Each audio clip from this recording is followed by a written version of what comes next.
The Ensemble podcast is intended for professional financial advisors. All discussion is limited to publicly available information and should not be interpreted as legal, professional, or financial advice. Ensemble does not hold an AFS license nor provide any financial services. Before making investment decisions, you should obtain financial advice from a qualified financial advisor.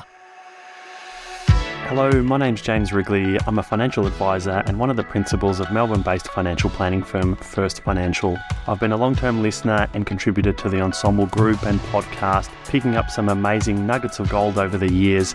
And through this podcast and the people that I'm able to speak to and interview, hopefully I can continue to deliver some of those nuggets of gold to you. IntelliFlow is on a mission to give more people access to financial advice. Their technology, IntelliFlow Office, powers and streamlines the advisory experience for over 30,000 financial advisors worldwide, making an impact at every stage of the advice process, including practice management, revenue management, cash flow modelling, client portals, and more. IntelliFlow Office helps advisors manage all their client and provider data within a single integrated ecosystem that just works. Discover IntelliFlow for yourself by visiting intelliflow.com. Third time such management tips. Welcome back to the podcast. I'm James Wrigley. Got the pleasure of speaking with Ben Neilson today. Ben, thank you for joining me. Feels awfully inauthentic now, doesn't it? Because we've done it so many times. So when it comes out on the podcast, you think it's just flush, but just for the readers or just for the listeners, that we couldn't get that right. This is the third time. And we had a bit of echo. Hopefully that's not coming through in the recording, but will persist. There's going to be some gold in here, so please stick around even if the audio isn't 100%. Ben, your title on, I think it kind of subtitle on LinkedIn at least anyway, says advisor and researcher. Tell us a little bit about what you're up to. What's the advisor and researcher? Effectively, it started at one and it merged into the second, and then I'm hoping to get the second to help the first, so the first is now helping the second. It's a yin and yang of confusing academic experience, and I don't really know how to title it. So started as an advisor, saw a whole bunch, as I'm certain every listener can attest to, of nuances throughout financial planning, throughout the sectors, through literally everything. And I was like, there's got to be someone that can address that. There's got to be someone that's willing to put their hand up and do things as opposed to just talk and whinge and do nothing. So I decided to do a PhD through USQ. And the thesis is effectively looking at barriers to accessing financial advice. So there is no scope. It's anything that's slow or that's not consumer focused or that's not beneficial for financial advice collectively in Australia, I ferociously attack. Yep. That's a big project, and different people at different points in time, I'm sure you've tried to take little bites at my pie, but you're trying to take on the whole thing. Yeah, why not? So how long have you been doing this? Is the thesis done? You mentioned about publishing it before we started recording. I think for publishing, you need 2 accepted papers. I think I'm just starting my 7th, and it's just, so I'm doing they call it a professional studies. So they're only looking for practical outcomes. They're not really looking for contributions to academia. They don't really care about the literature. They want you to find something and implement something that has a practical benefit. So it's right up my alley. So the thesis to me now is just a bunch of administration that I can't really be bothered doing, because frankly, I don't care if it's in Times Newman or Font 12. I don't care. Like, that just feels like the housekeeping. But more importantly, we're getting the results from research now, which I can use with my peers and my friends to redesign what we do on a day-to-day basis. So it's less about the thesis and the title and more about the practical outcomes that I can share with everyone that I know. Well, that's hopefully what we dig into a little bit today. Where do we start in terms of the practical applications? What have you uncovered? Where can we even start? If I can, I try not to keep anything really scripted, so I've got literally 5 words here. It starts with financial literacy. We look down to research. We looked at what we know. Then we have our research, which is the process and profit. And then we looked at the outcomes. So if I look at, say, for example, financial literacy, most research publications assume that there is a level of financial literacy. And the challenge to getting that or increasing that is actually accessing financial advice. And we'll find now that there's a whole lot of barriers like cost and time and duplication and data collection and whatever else you have. And recent studies are actually telling us that there's a spillover effect too. So if we get financial literacy at school, parents are 67% more likely to accept knowledge from their children than they are going looking for it from itself. That's extraordinary. Go figure. And that number goes right up if it's a daughter and right down if it's a boy. Yeah, right. Crazy. And so the whole sort of protagonist for this profit process research piece was Angelique McInnes, who is absolutely fascinating and absolutely understated. In 2006, she did a research paper that looked at what we call agency theory, and I'll come back to that in a second. But she deemed, because of the financial relationships between licensees and product providers and firms, it was deemed to be what we call illegitimate or a conflict, because if you're my licensee, you earn more money based on how much money I earn. So the more I earn, the more you get, the whole concept. And it's very difficult to depict individualism or anything independence. And so what I was trying to do is trying to decrease the effects of agency theory. Okay. And so I thought that if we can look at our process and find a way to increase the profit, we can actually decrease the influence of agency theory across firms. And it was about 3 years it took me to figure out that one sentence. And so what we did is we went through 134 financial firms located in southeast Queensland, Wide Bay, Darling Downs, Noosa, or Sunshine Coast. We used 67 firms as what we call a control group, and then the 67 firms as a sample size. With the first 67, we spent a lot of time with them and said, what are you doing? How are you doing it? What part are you doing where? How much profit are you realizing? And what are your advice fees? And for people who listen to podcasts like me, I hate it when there's no practical examples. So when I say that, I mean, where do you do your letter of engagement? How do you do your fact find? What part do you pick up your financial, all those sorts of concepts? And I sort of went, how do we merge those tasks together so we can get them in one part? We get less time and we actually pick up parts of the process as opposed to having to go 4 steps forward and then come 3 steps back and then go 7 steps and whatever. So we got a really good understanding of the data, and we used 20 ongoing clients for each firm. And of those 20 ongoing clients, we used 5 years worth of data. So we ended up with like 13,400 pieces of data to work with. Okay. So it was outrageously overwhelming. Yeah. When it started coming in, we were all like, oh no, what do we do here? And so we got a really good metric of what we think advice looks like from an existing point of view. I'll just bring it up now. And then we used that into sort of 3 subcategories. So we had Wide Bay, which as a median charges about $2,600 for advice, and as a median realizes about 14% profit. So $2,600, and you're taking home about $380. Seems outrageously low, right? That sure does. Darling Downs was about $3,600, and they were taking home about $460. And then the Sunshine Coast charges roughly $4,600, so it's about $1,000 difference between the 3 regions, and they were only realizing about $650. And so those average fees that you're talking about, is that what a client would pay in the year? That's not like an initial fee and an ongoing fee. It's just ongoing. The average cost on ongoing. Yep. Yeah. We tried it with initial, but it was terrible. It was so low. Oh, really? Yeah. Yeah. Like most of financial services runs off what we call a loss leader. So they usually don't realize much profit, especially onboarding clients. And even as the research will depict, there's not a whole lot from ongoing relationships either. And then so we used this sample size, the 67 firms, and we came back and we said, use this process. So we clearly depicted exactly what we wanted to do at each of the 6 financial planning stages. Do this here, do this here, do this here. And we realized that a lot of them picked up quite a remarkable amount of profit. So Wide Bay was the lowest. They picked up 9% and took their median profit to about 23%. Darling Downs picked up 15, took their profit up to about 30%. And the Sunshine Coast picked up about 22. So it took their profit up to about 40%. Yeah.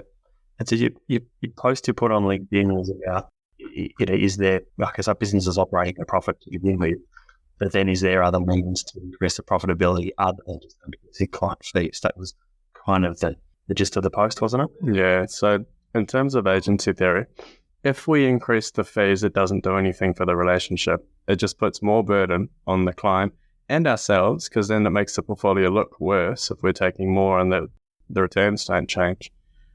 So we really wanted a way to breach that concept. So by realizing more profit, but not necessarily introducing any more fees, we are less influenced or impacted by what our licensees will say. Because if you're, like, terrible example, but if you earn 100 grand and you have no profit and your licensee says, do this, you are absolutely going to do that. Whereas you earn 100 grand and you have 50 grand profit and they say, do this, you've got enough time to say, well, hang on, let's do that. Or maybe even potentially let's look at moving our licenses or whatever need be, because we need less influence. Yeah. Otherwise, it's evident in some of our advice pieces. Yeah. Can you talk us through some of those changes that you spoke about at the different stages? Hoping you're going to ask this. Little things. So like 2 or 3 practical examples. Like, so whatever FASIA are calling themselves now, they say that we need consent prior. And most of the officers are still struggling with that, because most of us have an appointment and say, do we like each other? Yes or no? Yep. 15 minutes or whatever. And then we have to transfer that information, right? So Ben likes James. James is going to become a client. I need to tell someone in the office that the initial fee is X or the ongoing fee is Y. I need to get a lot of information to that person to start that letter, get that consent, and then that needs to get released to you. Now, little things like that, like the transfer of information and the prep of those forms and the passing it to you and the follow-up, and then when we get it and it's signed, we have to put it somewhere. It has to go into our CRM or to your file or to something. And little inefficiencies like that have massive effects. So then we get this form back and all of a sudden we've got to start a fact find. So then there's parts in that form that have to go into the fact find. And what we find is that we're really duplicating a lot of information. And so what we did is had the whole reason this started was like, if I put something anywhere, that should be the source of truth. So it should know that I picked that up there, and there. And so between that, like not having 3 different appointments for a fact find, or making sure that whatever needs to be done in terms of like releasing authorities across 7 or 8 different platforms is done in 1 step as opposed to 7 steps to 3 different people. So we just went down and we looked for problematic themes, and we found if you were doing things more than once or twice, we put them in 1 spot and we gave that a title. So fact find. You don't move on fact find until you've got the driver's license, a KYC, anti-money laundering, letter of engagement, super statements, bank statements, everything else you need for advice there. So that way you're not stopping and coming back. Yep. And we did that everywhere. And it was remarkably easy. And some of the feedback that we got as well, because advisors, quote, wasted time to learn new process, they're actually quite, what's the word? They were quite, I don't want to talk ill of them. Let's just say they were quite invested in, because they'd spent this time to learn it, they were like, that's absolutely going to work because I've wasted time to learn it, so I'm going to make it work. Yeah. It has to work. I put all this time and effort into it. It can't not work. So how do you keep those, like those guardrails of sports? Yeah, there's certain steps, and do the way you put it, you're not moving on to the next thing unless you've got 1, 2, 3, 4, 5. Is that just about being regimented in your processes, or do you have your system for it, your CRM? You've got stages in your CRM or something, and you can't go to this next before you've completed the prior step. Effectively, yeah. Bring those guardrails. Ours does that, but it's limited to our licenses. So we did the same thing with Word, and then during Word, we just did the visibility. So I was a bit of a Nazi and sort of came in and said, you haven't done this here. We need this thing here to be done here. And after a few iterations, they got it. And then we had a little checkbox as well. So eventually they were the drivers of their own destiny. But yeah, in a perfect world, your CRM wouldn't let you move until you have this thing. And there'll be context around it. Why can't I move this? Oh, because there's 7 subsections of the Corporations Act that'll put you in jail if you move that without doing that. Understood. Got it. That'll do it. Yeah. We found as well there was huge psychological benefits because the process is so well defined that you know what needs to happen. So anytime anything comes up, depending on what step it is, you inadvertently know what it is. So if something comes up at research, my mind, I know exactly what I've done. The only thing that can come up is that I need to get a one-off approval for a product or a fund or a security, whatever it needs to be. So you actually know it's not just an email. You know roughly what it's going to be based on what you receive back. Gotcha.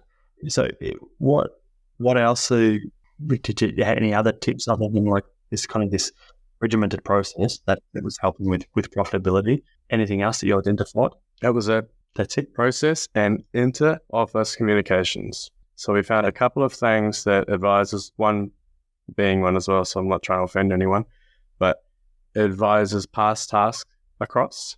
And when you do that, hypothetically, if I send something to you, it takes me 6 minutes, and then it sits in your inbox for 2 hours, and then it takes you 6 minutes, and then you send it back. So we found that we were losing a lot of time. Yep. And so we developed ways whereby if information was put into the fact find, we needed it to be put straight into the CRM. So we wrote codes and stuff for that. And that way it was almost like a support person for you. So you wrote it once, and that was it. So that second and third task, I'm assuming everybody's already thinking of things that they say now, like a certified driver's license, got it. We still need to put that somewhere and call it something. And so we just removed those other 2 steps. Mm-hmm. And we did this across literally everything that I could do. Yep. And so is this software you've coding in it just your license? In a perfect world, yes. But the one that we used for the research was just Word, because it needed to be applicable for everything. Yep. So what is your financial planning business look like then? So you're spending a whole lot of time doing all this research.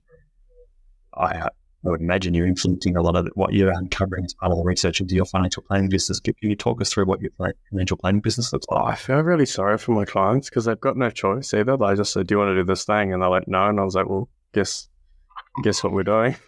Are they somewhat guinea pigs for your research? Oh, yeah. And they got to sign a bunch of stuff. So we're a bit lucky because we're top heavy. We've got a lot of retiree and pre-retiree guys that are just quite well off. Not much risk. So in terms of financial advice, it's not too hard. We just got a lot of platforms and a lot of old farm. So it's probably somewhere around the 170 ongoing client mark. Yep. And because of that, we're still not charging, like our median fee would be, say, probably $3,000. Yeah, okay. Like it's not a huge, it's just because we focus on the other end of the processes, we can get the advice delivered so much faster. Yep. So what does then, I guess are there any other advisors in the business, or is it just you? And what does the rest of the support for operating a business look like? Ironically, it's just one. So it's Colleen and I, we've been working together for 10 years now. And because of the process, it's so well defined that we can rock and roll like never before. But the next steps look like our licensee have offered what we call a corporate AR agreement. So they're going to view several businesses as one. And because of that, we have a complementary service whereby we can introduce everything that my research has found across different businesses and hopefully facilitate the increase of their profit as well. So they can effectively become mini versions of what we do and become insanely profitable at a lower client point. Yep, incredible. It's just you and one other person, 170 clients, and now you're looking to roll out a lot of what you're doing to others in the network. Yeah. And because of the guided theory, like we call it nudge, if you get off track, the system will nudge you back to where it needs to be. It will inadvertently do that thing. And because of that, like we can see visibility as well. So you sign something and we can have a bit of a look and make sure that you're on the right track and whatnot. But for me, this is a necessary change because if we fast forward 10 years and we say, what are we paying now? Do we think we're going to pay that in 10 years with 10 more CPI increases? I think the resounding response will be a no.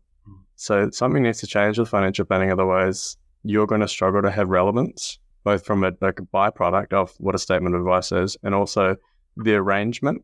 Like it's becoming expensive. And if I look at, say, a new entrant, it's going to be increasingly difficult for you and I to start up in 10 years because the costs are such a barrier. And so if we haven't got the corporate hub or if you haven't got someone that you can sort of sidle in business with and grow yourself up to you're at the point where you can step out again, it's going to be very, very hard for new entrants to come in.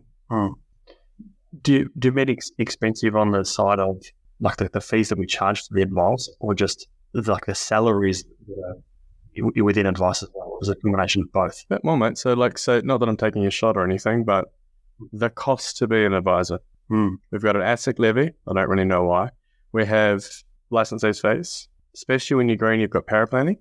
To be an advisor, considering you have no clients, I struggle to think of any license that would offer that for, say, less than $40,000. Like Dover was the good one 10 years ago, and what happened there? Yeah. So in order to start now, if I look at someone coming out of university, your options are very limited. And if we look at research, and statistics tells us that most of the guys in YB are only actually realizing about 14% of their profit on, say, $400,000 or $500,000, there's not a lot of space there to fund a graduate. No, absolutely not. And so if I look at, say, 10 years and 4 or 5 people come out of uni and they say, what's my prospects? You say, very slim.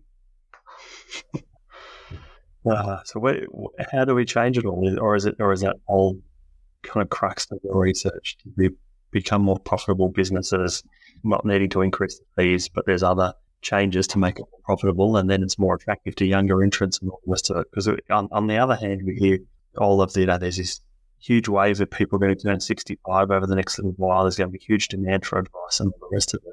But then at the same time, there's a whole lot of businesses that aren't terribly profitable.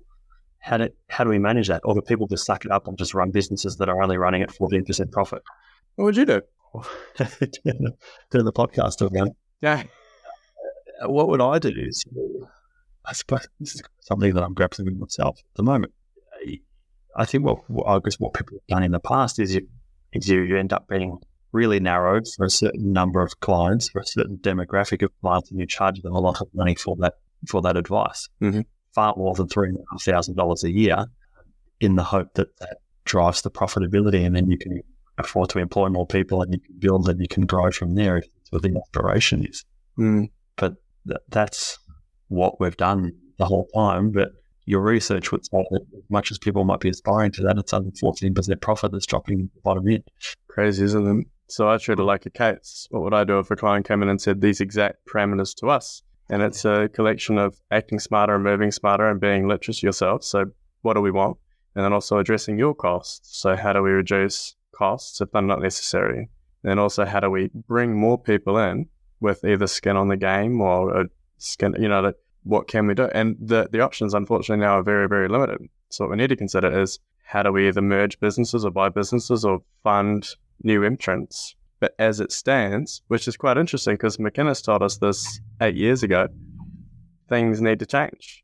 There's a lot of businesses that are looking at, well, not a lot of, but just different people that I speak to over time that are single practices. It's all too hard to operate on my own. And there's a lot more to it, and it's all too hard, obviously. Do you see that as a viable business model going forward? Or do you think there will need to be a degree of consolidation to help with it all? The only reservation with that is the accountability. So if we merge into you, you're accountable for me. So with the hub arrangement that we're talking with at the moment, you'll still have your individual accountability. So you could be treated as, say, I don't know, Neilson Rightly hub. And if you do something naughty, then that's your fault. Whereas, but if you've still got that, you can consolidate your costs and then you're not behooving to anyone. So that's effectively the mark of a true profession. It doesn't matter if you and I are doctors and we do something naughty at different hospitals. It's our fault, not the hospital's fault. Yep. And the faster we move towards a model like that, the quicker we can address a heck of a lot of the costs, because then if it's not in focus, it's not our licensee's fault that we did something wrong, it's mine. Yeah. And it feels like a very far out concept, but this has been happening for hundreds of years. And it feels like Australian financial planning is only just catching up. I was talking to someone at the Ensemble PD day that was on a few weeks back now up in Sydney.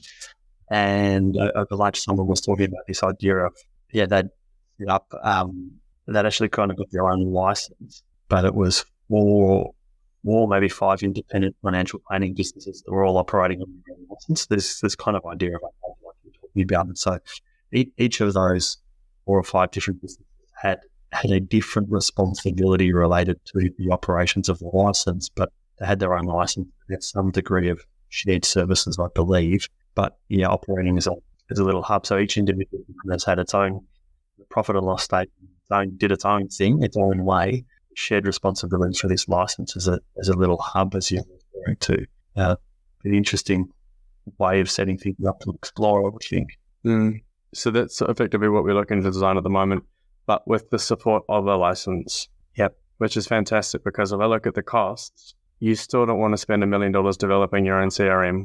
So if you can line up with someone who's already got those facilities in place and literally just bring in new business, it all works. And that changes absolutely everything. Yeah.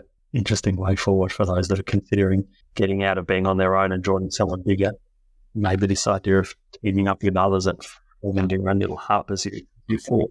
And you have a cohort of 4 or 5 officers that do what you do or are complementary to your services, so you can sort of retain where you need to retain. And the big thing for us with that is that you can introduce students. You can bring them in a cost-effective manner, and they are your succession plan. And would those students be a shared resource across the whole, or would they be tied to one particular business over another?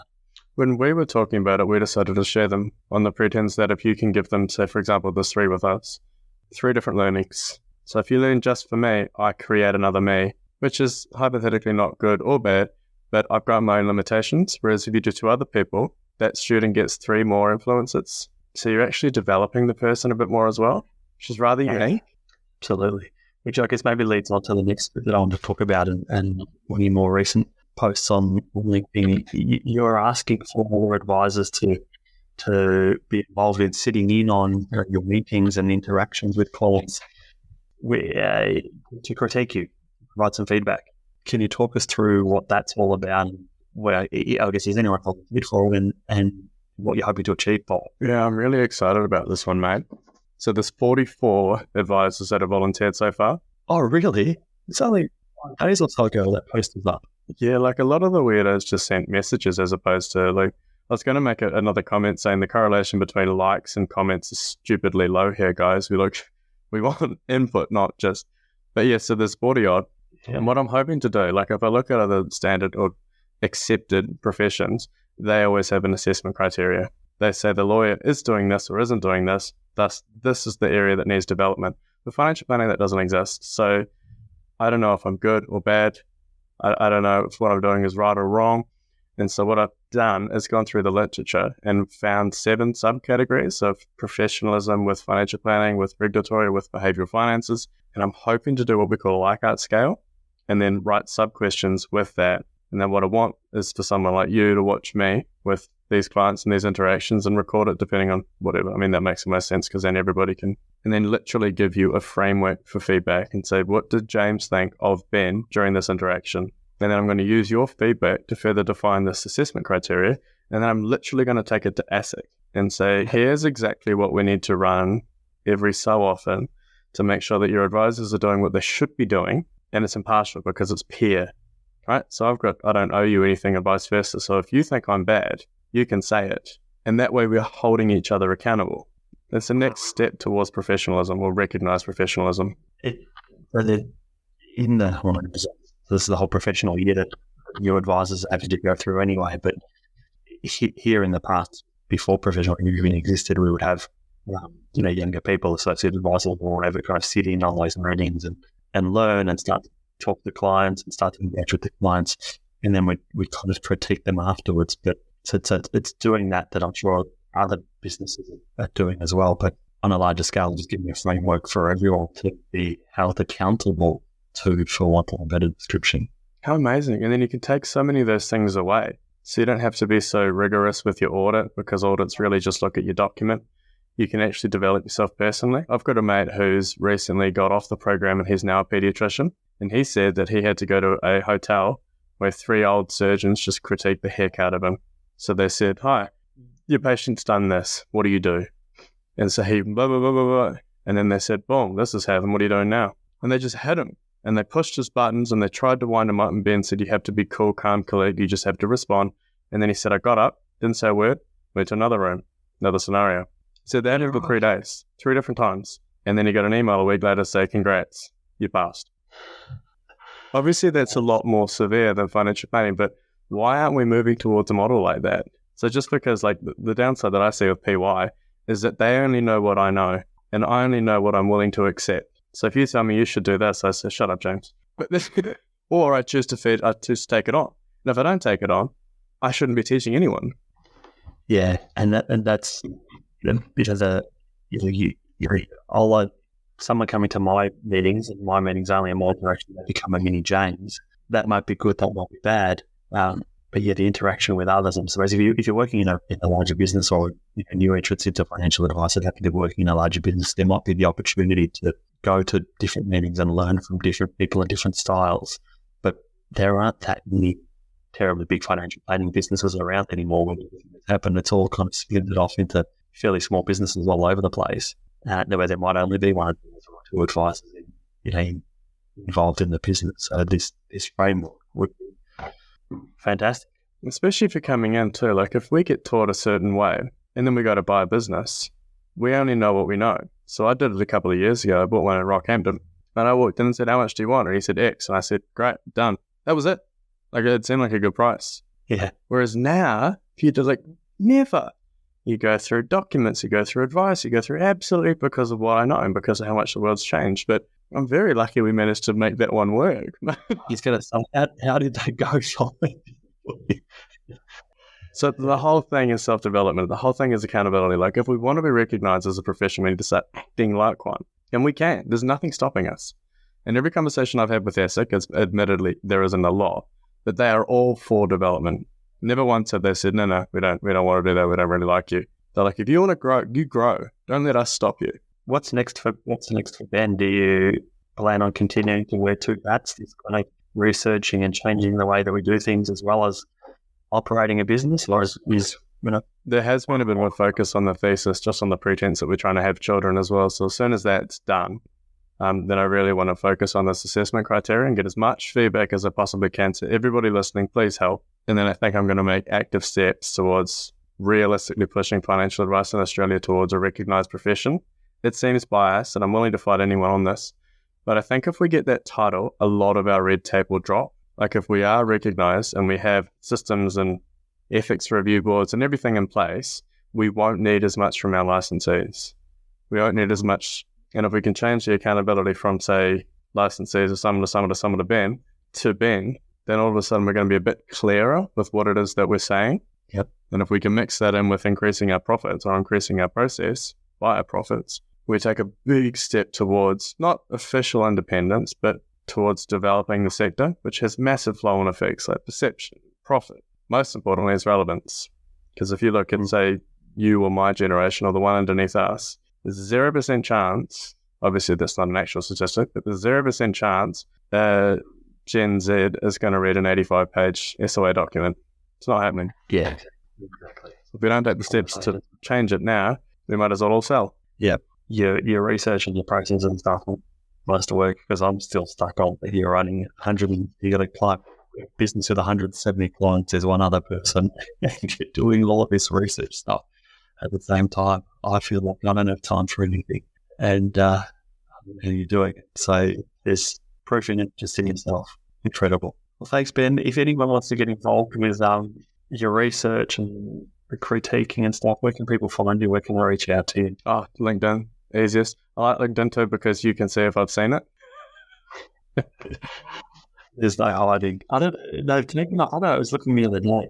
Have they taken off that feature where you could see who'd looked at your profile? It's like the only social media platform where you can see if someone's actually looked at you. So you've got to be careful with the stalking that you might do, because they'll know that you've been looking at your page. I'm happy. So this has gone through, I think, 2 rounds of revision, so it should soon be published. Happy to send it through to everyone. If not, I'll bang it through LinkedIn. You can look at it. We're happy to talk to people as well about how to implement some of these changes, which is going to be the big next thing. So if we can take anyone's profit, including yours, anyone's profit margin from bloody 14 to 50 or 14 to 40, that's a pretty sizable response from a smaller financial planning firm. So, why not grab it? Absolutely. And thank you for your time. Everyone, reach out, grab that paper once it's published. Sounds like it's going to be gold. Great to chat with you. You too. Look after yourself. Thanks.